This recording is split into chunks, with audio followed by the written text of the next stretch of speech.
नमस्कार, मी अर्चना आरते रुचकर मेजवानीमध्ये तुम्हा सगळ्यांचं स्वागत करते। आज मी इथे आली आहे। आज खास तुम्हाला एखादी रेसिपी दाखवणार नाही आहे, तर आज मी तुम्हाला एक मेनू प्लॅन केलेला आहे खास दिवाळीसाठी किंवा कुठच्याही सणासुदीच्या दिवसासाठी। कारण आपल्याकडे पाहुणे हे येतच असतात आणि आपण नेहमी काही पाच पक्वान्न बनवत नाही, पण जर असा तुम्हाला मेनू प्लॅन करून दिला की तो पटकनही होईल आणि त्याची पूर्वतयारी कशी करायची हे मला तुम्हाला सांगायचं आहे। तर आता आपण मेनू प्लॅनिंगला सुरुवात करूया। पहिला दिवस, डे 1 लंच म्हणजे दुपारचं जेवण। बटाट्याची सुकी भाजी, वेज कुर्मा, जीरा राईस, दाल फ्राय, फुलके, कोशिंबीर आणि चटणी। बटाट्याची सुकी भाजी म्हटलं की बटाटा तुम्ही आदल्या दिवशी उकडून ठेवू शकतात, मग तो दुसऱ्या दिवशी कट करून फक्त त्याला फोडणीच आहे। राई, जिरं, हिरवी मिरची आणि कोथिंबीर आणि थोडंसं खोबरं। वेज कुर्मा म्हटलं की तुम्ही सगळ्या भाज्या बारीक कट करून ठेवू शकतात। कांदा आणि टोमॅटो सुद्धा तुम्ही मोठा मोठा फोडी करून कापून डब्यात भरून ठेवलं तरीही काही प्रॉब्लेम नाही। दुसऱ्या दिवशी वाटण वाटायचं आहे की तुमची भाजी तयार। जिरा राईससाठी तेव्हाच तुम्हाला राईस करायचं आणि जिऱ्याची फोडणी द्यायची की तुमचा जिरा राईसही पटकन होणार आहे। दाल फ्रायसाठी तुम्हाला 3 डाळी असतात, त्या मुगाची डाळ, नंतर आपली तूर डाळ आणि मसूर डाळ, ह्या शिजवून घ्यायच्या थोड्या थोड्या प्रमाणात आणि नंतर त्याला कांदा उभा चिरायचा आहे, टोमॅटो उभा चिरायचा आहे, आलं लसूण क्रश घालायचं आहे, ती फोडणी द्यायची आपल्याला आणि डाळ शिजवून द्यायची। फुलके आदल्या दिवशी पीठ मळू शकतात तुम्ही आणि कोशिंबीर आयत्या वेळा करायची आणि चटणीसाठी खोबरं तुम्ही फ्रीजमध्ये करून ठेवायचं आहे, किसून ठेवायचं आहे आणि मग तुम्ही आयत्या वेळेला जर तुम्ही दुपारी चटणी करणार असाल तर 1-2 ते 3 तास खोबरं तुम्ही बाहेर काढून ठेवा आणि चटणी करू शकतात।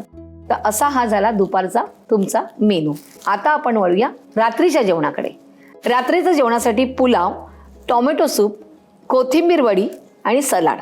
पुलाव घेतला तर आपल्या व्हेजिटेबल ऑलरेडी कट करून आपण ठेवतोच। त्याच्यानंतर टोमॅटो सूपसाठी तुम्ही काय करा, 4 टोमॅटो घ्या, 1 कांदा घ्या, त्याच्यामध्ये थोडासा तांदूळ घाला जाडपट येण्यासाठी आणि त्याच्यामध्ये 1 हिरवी मिरची, असं पाणी घालून उकळत ठेवायचं। थंड झाल्यावर ते आपल्याला ग्राइंड करायचं आहे, त्याच्यामध्ये बटर घालायचं आहे आणि काळी मिरी पावडर घालायचं आणि मीठ घालायचं आहे। त्यानंतर कोथिंबीर वडी, ती तर अगदी सोपी आहे। कोथिंबीर 2 कप बारीक चिरून घ्यायचं आहे, चण्याचं पीठ घ्यायचं आहे, त्याच्यानंतर आलं लसूण आणि हिरवी मिरची ऑप्शनल पण आहे आणि तुम्ही नुसती हिरवी मिरची घेतली तरी चालणार आहे।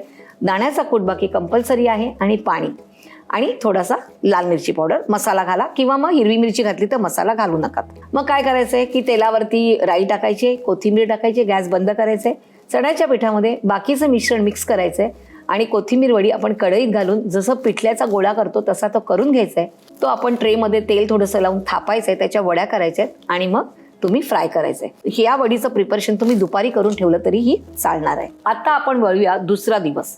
आता हे कंपल्सरी नाही आहे की मी आज पहिल्या दिवशी सांगते तर तुम्ही हाच मेनू करा, दुसरा दिवस झाला तर तुम्ही हाच मेनू करा, पण तुम्हाला एक मी व्हेरिएशन्स देऊन ठेवलंय की जेणेकरून तुमचं जेवण जे आहे ते पटकन होणार आहे। तर दुसऱ्या दिवशीचा लंच असा आहे की पालक पनीर आहे, त्याच्यानंतर चपाती, दम आलू, स्टीम राईस, दाल तडका। आता पालक पनीर म्हटल्यावर तुम्ही पालकाची प्युरी करू शकतात आणि कांदा टोमॅटो आलं लसणाची पेस्ट करू शकतात आणि एखादा मसाला घातला त्याच्यामध्ये की तुमचं पालक पनीर तयार होणार आहे। चपातीचं पीठ आपण नेहमीप्रमाणे मळून ठेवतो। दम आलूसाठी काय करा, आदल्या दिवशीच छोटे बटाटे ते उकडून ठेवा, सकाळी त्याची सालं काढा, त्याच्यावरती नंतर तेलावरती ते परतून घ्या, थोडंसं त्याला मसाला लावा आणि तो मसाला तुम्ही दह्यामध्ये घाला आणि थोडीशी ग्रेव्ही करा। त्यानंतर स्टीम राईस हा जो तुम्हाला येतोच। डाळ तडक्यासाठी तुम्हाला काय करायचंय, राई, जिरं, लाल मिरची, कढीपत्ता ह्याची फोडणी द्यायची आणि वरून लसणाचा तडका द्यायचा आहे। आता आले रात्रीचे जेवण, dinner. Lemon rice, mix veg भाजी आणि बुंदी रायता। लेमन राईसला तुम्ही चणा डाळ फोडणीला घालायची, राई, जिरं, लाल मिरची आणि थोडासा लिंबाचा रस आणि थोडंसं हळदी पावडर, म्हणजे तो येल्लो खूप छान दिसतो, खूप छान लागतो। बुंदी रायता, बुंदी भिजत घालायची आपल्या दह्यामध्ये, तुमचा बुंदी रायता तयार। त्याच्यानंतर मिक्स व्हेज, सगळ्या भाज्या बारीक कट करून घ्यायच्यात आणि नेहमीचं वाटण लावायचं आहे, कांदा टोमॅटो आलं लसूण, थोडासा गरम मसाला आणि वरून किचन किंग मसाला। तर अशा प्रकारे हा एकदम इझी तुमचा मेनू आहे। आता आपण वळूया तिसऱ्या दिवसाकडे। दुपारचं जेवण, पनीर पुलाव, पराठा और चपाती, मेथी मलाई मटर, कोशिंबीर आणि रसमलाई। आता तुम्ही म्हणाल इकडे की ताई तुम्ही सोपी रेसिपी म्हणता आणि इथे रसमलाई केली आहे, पण मी तुम्हाला सोपी पद्धत सांगते। पनीर पुलावमध्ये पनीर आदल्या दिवशी आणून ठेवायचं आहे, राईस सकाळी शिजवून घ्यायचं आहे आणि त्याला मस्तपैकी लांबा कांदा चिरायचा आहे, जिरं टाकायचं आहे फोडणीला आणि हिरवी मिरची टाकून तुम्ही पनीर टाकून ती सॉटे करू शकतात आणि मग त्याच्यामध्ये तुम्ही राईस मिक्स करा की तुमचा पनीर पुलाव तयार झाला। तुम्ही तुमच्याही रेसिपीप्रमाणे तो करू शकतात। पराठा और चपाती, पीठ मळलेलंच असतं, घडीची केली की ती चपाती झाली आणि थोडीशी दोनदा जर त्याला घडी मारली तर तो पराठा झाला. मेथी मलाई मटरमध्ये काय करायचं आहे, मेथी छानपैकी चिरून घ्यायची आहे, गरम पाणी एकीकडे उकळत ठेवायचं, त्यात ती मेथी घालायची, घट्ट पिळून घ्यायचं आहे आणि आपल्याला थोडंसं बटर घालून त्याच्यावरती 1 चमचा मैदा घालायचा आहे, थोडंसं पाणी घालायचं आहे आणि थोडं दूध घालायचं आहे आणि थोडंसं ते घट्ट होईपर्यंत शिजवायचं आहे. मग त्याच्यात आलं लसूण पेस्ट घालायची आहे आणि त्याच्यामध्ये तुम्हाला वटाणे घालायचे आहेत आणि मेथी घालायचे आहेत. बघा, मी वर्बली तुम्हाला अशीच सांगते, कदाचित त्याच्यामध्ये अजून थोडंसं चेंज असेल तर ती रेसिपी एकदम परफेक्टच असणार आहे. कोशिंबीर नेहमीप्रमाणे आता आपण वळूया रसमलाईकडे. रसमलाई अगदी सोपी आहे, मला तर ती सोपी वाटते. काय करायचं, 1 लिटर दूध घ्यायचं आहे, त्याच्यामध्ये 1 टेबलस्पून पाणी आणि 1 टेबलस्पून व्हिनेगर असं घालून ते दूध फाडून घ्यायचं आहे. मग ते घट्ट फडक्यामध्ये बांधून ठेवायचं आहे आणि त्याच्यामध्ये अर्धा चमचा साखर घालून छानपैकी मळून घ्यायचं आहे. त्याचे छोटे छोटे गोळे करायचे आहेत, साखरेचा पाक करायचे, म्हणजे जर तुमचं 2 कप साखर असेल तर 3 ते 4 कप पाणी घालायचं. ते उकळलं की आपण इकडचे आपले सगळे जे गोळे केलेत पनीरचे ते त्यात घालायचे आणि ते झाल्यावरती आपण एकीकडे दूध करायला घ्यायचे. दुधामध्ये आपण थोडीशी दूध पावडर घालणार आहोत, दुधाचा मसाला घालणार आहोत आणि वरून बदाम पिस्ता घालणार आहे. दुधाची पावडर ही मी तुम्हाला दाखवलेली आहे. काजू, पिस्ता आणि बदाम एकत्र घेऊन सेम मेजरमेंट घ्यायचं आहे आणि ते मिक्सरमधनं क्रश करायचं आहे आणि त्याच्यामध्ये थोडंसं केशर आणि वेलची पावडर घालायची की तुमची दुधाची पावडर तयार. आणि ते दूध उकळलं की इकडचे आपले जे रसगुल्ले आहेत ते प्रेस करायचे आणि ते त्याच्यामध्ये त्या दुधात सोडायचे आहेत की तुमची रसमलाई तयार. डे 3चा लंचचा झाला. आता डिनरला काय बनवायचं, सोपं आहे अगदी. व्हेज बिर्याणी आणि काकडी टोमॅटो रायता. तुम्ही म्हणाल बिर्याणी आणि सोपी, माझी बिर्याणी एकदम सोपी आहे हे तुम्हालाही माहिती आहे. काय करायचं की सगळ्या भाज्या व्यवस्थित बारीक चिरून घ्यायच्या आहेत. त्याच्यानंतर आपण टोमॅटो, कांदा, आलं, लसूण, धणे, जिरे आणि सगळा गरम मसाला आणि मिक्स मसाला हे सगळे आपण ग्राइंड करून घ्यायचं. तेलामध्ये छान हा मसाला परतून घ्यायचा, त्याच्यामध्ये भाज्या घालायच्या आणि त्याच्यामध्ये सगळ्यात शेवटी बिर्याणी मसाला येतो तो घालायचा आणि ही ग्रेव्ही करून बाजूला ठेवायची. 4 कांदे घ्यायचे, त्याला थोडंसं मीठ आणि साखर लावायचं, त्याला पाणी सुटल्यावर ते गरम गरम तेलामध्ये आपण तळून घ्यायच्या, त्याला बरिस्ता म्हणतात आणि तो आपण बाजूला ठेवायचा आहे.